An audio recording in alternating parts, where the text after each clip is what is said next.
Mikononi mwangu na gazeti Mwananchi lenye habari iliyopewa kipaumbele ni mchungaji atekwa mchana kweupe, akamatwa na watu wasiojulikana akitoka nyumbani kwake Arusha akipiga kelele na tekwa. Ondoka naye kwenye Land Cruiser. Baba yake ashuhudia, asimulia baadaye akutwa porini West Kilimanjaro amepigwa, atoa maelezo. Habari imeandikwa kwenye ukurasa wa gazeti hili. Sababu Mkwera kuzikwa na kanisa Katoliki.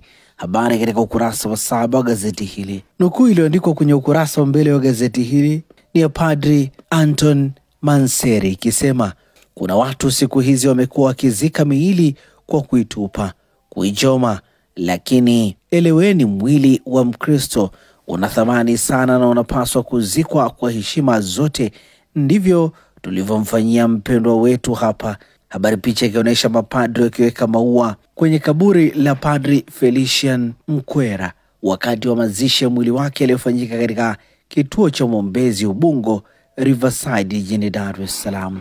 Na kwenda kwa mama ilivyomwiba kwenye ndoa. Habari imeandikwa kwenye ukurasa wa 12.